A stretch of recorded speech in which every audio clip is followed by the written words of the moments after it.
This afternoon I'm going to talk about the role of an assessor, tips and tricks. Okay, how this works. So what we're going to cover today are types of assessment, so there's more than one type of assessment.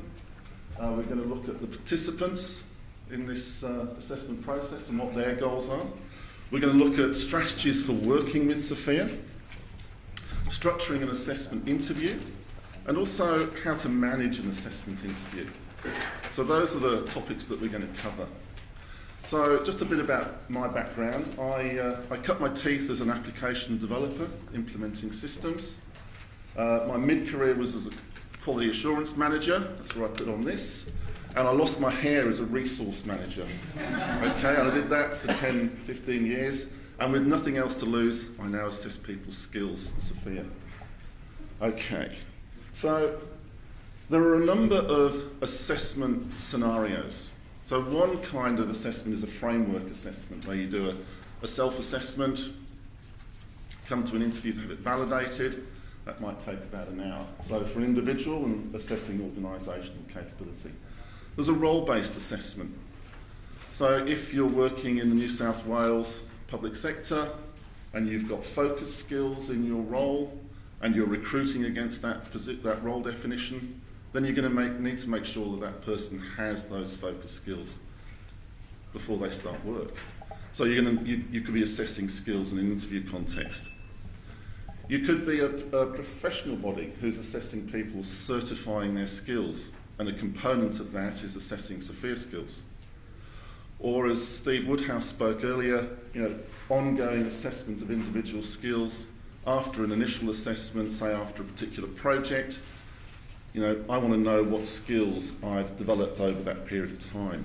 So you might have an individual skill assessment. So there are some significant differences in those assessments that are going to impact the way that you try and organise your assessment time. So the first is the assessment scope. So within a framework assessment, we look at 5 to 7 years as the scope of the conversation. In a role-based assessment, if you're looking to recruit somebody, you may vary that.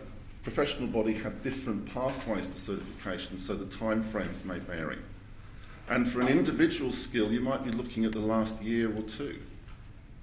So the time frame for each assessment can be different. The other sort of major differentiator is, in your assessment interview, are you going to be confirming at that time and agreeing with the individual the skills that you've assessed?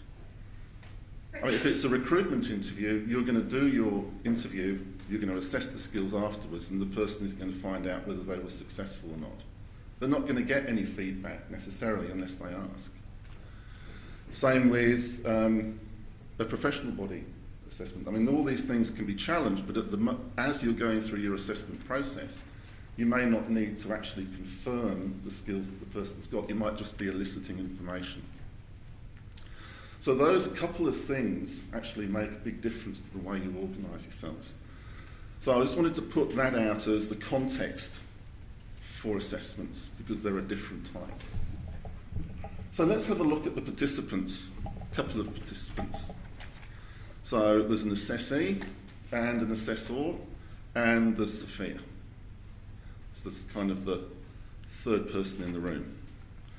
So the assessee brings their work experience to the table, and the assessor also needs to have industry knowledge and experience. But they also need to have SFIA knowledge. They need to understand how the framework works. And they also need to have some assessment skills, need to understand how to conduct an interview. So the first tip for the day is to have appropriately skilled assessors. I don't think this is something that you can necessarily pick up without thinking through some of those things. Next is, what are the goals? So you've got our 2 participants, 3 participants. The assessor is really looking for consistency in the application or assessment of skills against a framework. To me, that's a critical thing. But this isn't a compliance interview. This is more about a conversation. So you need to be building rapport with the individual. You might only be seeing them for an hour, but you want an open exchange of information. And also, you've only got a certain amount of time. You might only have an hour to go through 5 to 7 years of experience. So you need, to me, those are the three things that you need to be considering as an assessor. But in terms of the assessee, you don't know when that person walks through the door necessarily what their goals are. You know, it could be a product of what's happening in the organisation. Are we going through an organisational change? As Steve Woodhouse said this morning, all the rumour and innuendo about the process that they were going through, is this a way of getting rid of me? So these are some of the things that people are having in their mind. You know, the team might have an influence. People might be comparing themselves against their teammates. Somebody else might have come in for an assessment the week before and talked about their assessment, and the person is then comparing. And it might be, and we say it's like apples and oranges when you're comparing individuals over a significant period of time. But also there are personal influences depending on where the person is in their career. And we've had some people walk in and say, look, I'm leaving next week, so whatever you say is fine. Well, no, let's go through what you've done.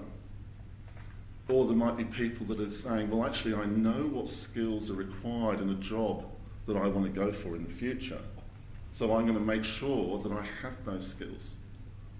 So there are different sort of drivers for motivation that are actually going to influence how people behave, and if that's going to influence how they behave, it's going to influence how you manage the assessment. So the assessee has the content, the assessor has the agenda in terms of the steps that we're going to go through, but in the end what we want to agree is a set of SFIA skills. Yeah? That's what we're aiming for. So one of the second tip is really for the organisation, and that's to say, communicate what the reason is and why we're doing this. Other presenters have also talked about the importance of communication across the organisation, making it clear what your intentions are, why we're doing it. Having a communication strategy to make sure that all people are hear the message, but also have the opportunity to challenge that and put questions to you. So it's all about setting expectations. That can have a huge impact on how the assessment goes. So let's look at SFIA. What are we trying to do as an assessor when we're working with SFIA in this context? So we want to provide interpretation about the framework. We want to make the framework clear to people and understand how their experience fits into that.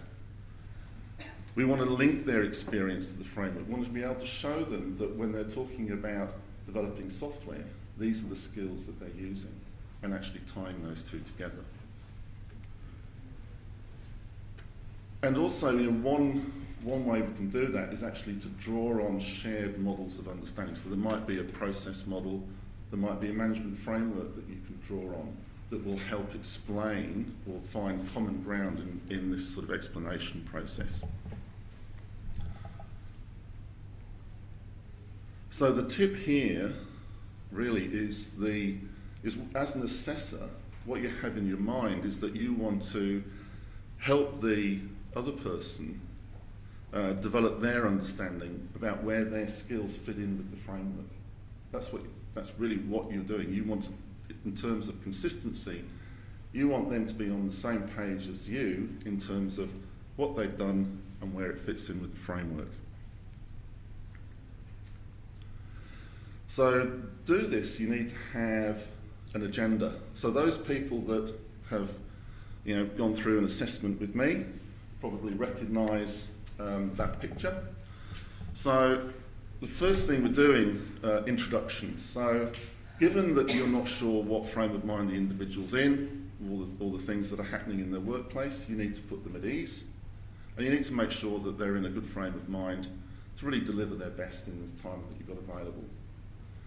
Also, during the introductions, describe what your role is going to be in terms of going through the process, interpreting the framework, keeping the meeting running on time. The next section is talking about is understanding what they do. So these are fairly high-level questions, identifying the overall job functions that a person performs. But also, it's about identifying the scope of the conversation. So if you're assessing somebody's skills over the last 5 to 7 years, then what roles have they had over that time? So it's about making a very clear distinction about what is inside the scope of this conversation and what's outside the scope. So when we're going through this with individuals, maybe had 2 or 3 roles, we would write down their role name and the period of time that they're in that role. You might have 2 or 3 roles that you're actually going to be assessing. So that forms the scope of the conversation. That's what we're going to be talking about. The next thing to do is start understanding what it is that they do in those roles. So what are their job functions? And once you've got a picture of the job functions, you're then going to think about or talk about their levels of responsibility. So you're asking open-ended questions about things like, so how do you know what it is that you need to do on a day-to-day basis? What is it that you do? Who do you interact with? These are some of the general questions that will start to identify levels of responsibility. When you're comfortable that you've got a high-level picture to then start talking about those levels in more detail, we're going to move on to levels of responsibility, where we're going to go through the framework in terms of the generic skills, autonomy, influence, complexity, and business skills, and we're going to start to identify where their experience fits in with those levels over the last 5 to 7 years. Once we've done that and agreed what level of responsibility a person's at, it's about moving on to the professional skills. And the reason that we structure it that way is that those levels of responsibility filter through into the specific skills. So if a person comes out at level 4, then it's highly likely that most of their skills will be at level 4. They might have some at level 3 that they've used in the past, or they might even have some at level 5. But the levels of responsibility really give you a guideline in which to work and to focus on. So once we've talked about their professional skills and identified what they are, come to a review. So we review what we've identified in this session against what they've come up with in their self-assessment and identify any differences. Either explain them or add the skills in. Maybe there's something that the person had missed. And then lastly, just prioritise and finalise. So that's putting those skills into some kind of order that's meaningful to the person who's being assessed. So that's an overall agenda that we use when we're doing a framework assessment. If you were doing a different kind of assessment where you didn't have to necessarily validate it with the individual or get their confirmation that we've identified the skills, then you might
particularly complex project, we need to do this, this and this.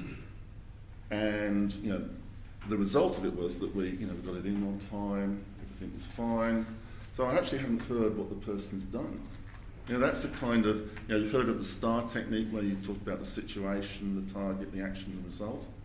Some people spend more time on the situation and the result than what they actually did. So you need to draw people back to actually focusing on, I want to hear what you've done. So my recommendation to people that are being assessed is to maybe have 20% on the context. We need to understand what the context is. But maybe 80% in terms of what it is that you've been doing in that context. So listening. See that you're all listening very attentively. Thank you very much. But what are you doing when you're listening? So as an assessor, you're listening for the content. What is it that the person's saying? But also, how are they saying it? Are there any non-verbal cues that the person's giving you? They might be saying, yes, I'm agreeing with you, but I'm looking out the window and I'm really not agreeing with you. So you need to call people out on that. You need to be understand how they're feeling. But you're also working with, how does this content fit with SFIA? As assessors, we're a bit like the sixth sense, the boy in the sixth sense. We see skills rather than dead people. But the other thing is you're thinking about the agenda. How are we going? Are we on track? Are we going to get through this? Where do we need to go to next? Have I heard enough about this skill to start making some, drawing some conclusions, or do I need to hear more? How comfortable am I with what's being said? So then it's about redirecting, maybe with another question to elicit more content. But these are some of the things that you need to be taking into account.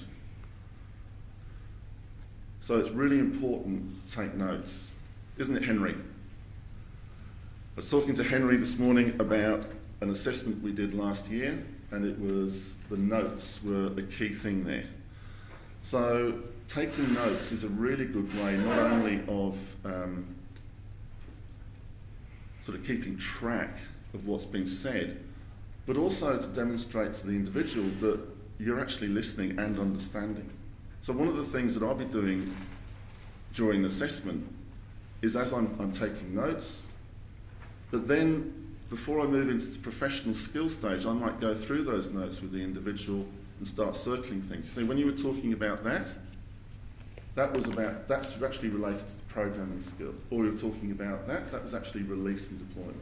You're talking, when you were giving me this example, that's in the area of advice and guidance. So what we're going to do is look at those things. So it's a way of tying their experience back to what it is that they do. So there are obviously a couple of different types of questions. We've all heard of open and closed questions. So I'm not going to go into those in detail. I'm assuming that that's all common knowledge. But what do you do with those questions? What's going through your mind? It's about, first of all, identifying. So you need to be identifying things that people do. Second thing is to develop that understanding. Thirdly, you're going to be linking what they've said perhaps into a process so that you can understand what it is that they've done in the whole life cycle of that activity. And lastly, you need to be concerned about time. We're looking at 5 to 7 years. Other assessments might be a shorter period of time. But you need to understand actually how much time somebody has spent doing an activity. If it was, I did it, I was acting in a particular role and I did this for a week, is that enough time to assess a skill if they haven't done it anywhere else? Don't think so. You want to be looking for consistent application of the skill. So understanding the time frame is important. So in terms of the tip, start with open-ended questions and then combine open and closed questions as you benchmark their skills against the framework. So let's just have a look at that. When you're talking about you in the beginning, you're identifying what it is that they've done. You're really concerned about time. and you're asking open-ended questions.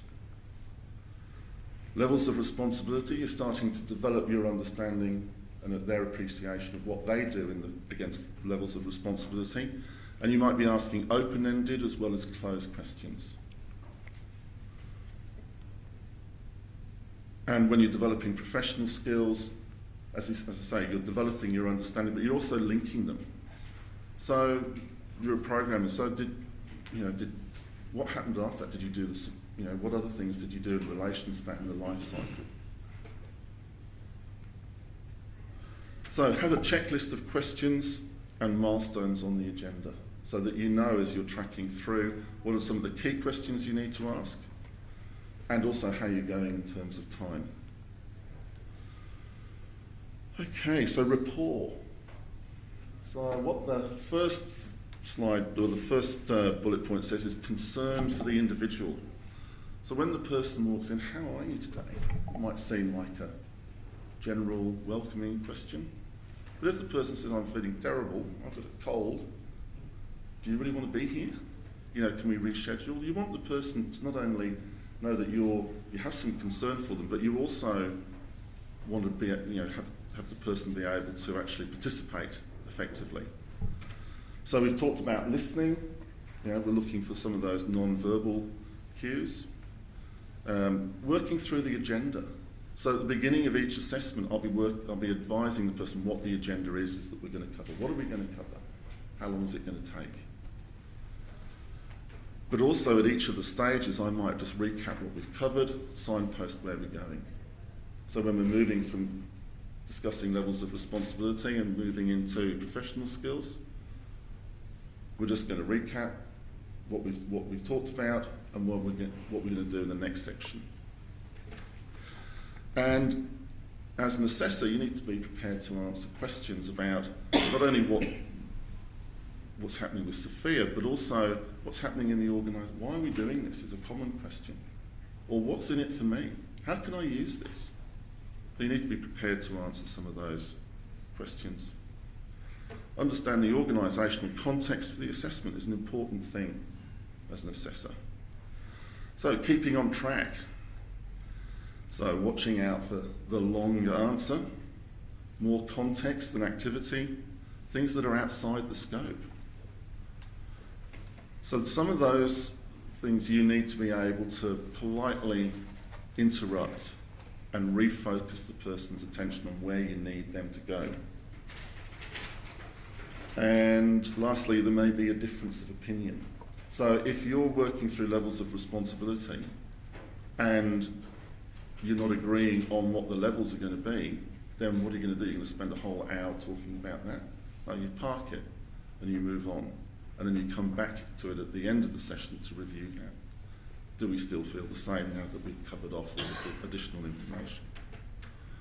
There may well be an internal escalation process that you have, so you need to understand what those things are. So establish the ground rules. If you may need to interrupt the person as you're going through. So just set that up at the beginning of the session. Say, we've got an hour. We want to keep to time, and so if I need to interrupt you, I will. Refocus it, but if we need more time, if it's a genuine case, then we'll look at that too. So, in the end, the assessor goes, and the person is really left with their assessment of their experience against SFIA. So what we're talking about here, this title of this presentation was Tips and Tricks. There were no tricks. You've got to be transparent as an assessor. You really want the person to be more informed about their experience and where it fits within the framework than they were when they walked in. And often people say that they have greater clarity about what it is some of their achievements are and where their career might go in the future, as well as how to be able to use this as a resource for their own professional and career development. So to me, those are important outcomes for the individual once you've left the room. And that's it. Thank you very much.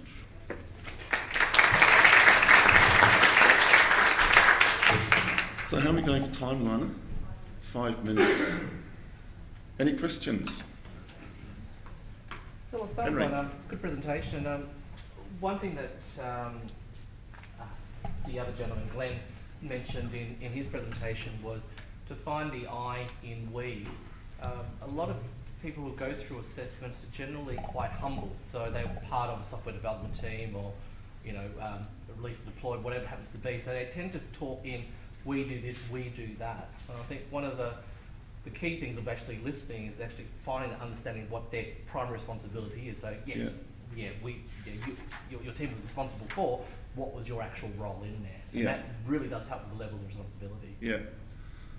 Yeah, absolutely, and I think I had it up on the slide, but I probably didn't talk to it in detail. But noticing those things, as you say, you don't know, you don't want to hear what the team's done, you want to hear what the individual's done. So again, it's a matter of pulling the individual back to, or refocusing them back on what information you need to be able to make an assessment.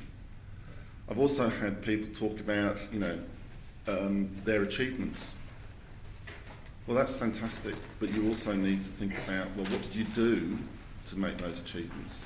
Yeah, really focusing what the person's done. I can see people wanting to come in, but are there any other questions?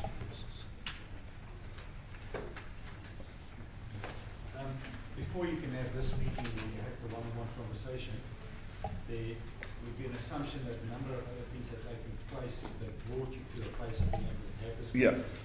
What are some of those key things that need to have taken place before that? So that might be completing a self-assessment or preparing, you know, a description of the skills that they want to claim. So it's that kind of thing would happen. Also management of change, communications, you know, with the staff about what's happening. So it's usually there's a fair amount of time before that, some time before that.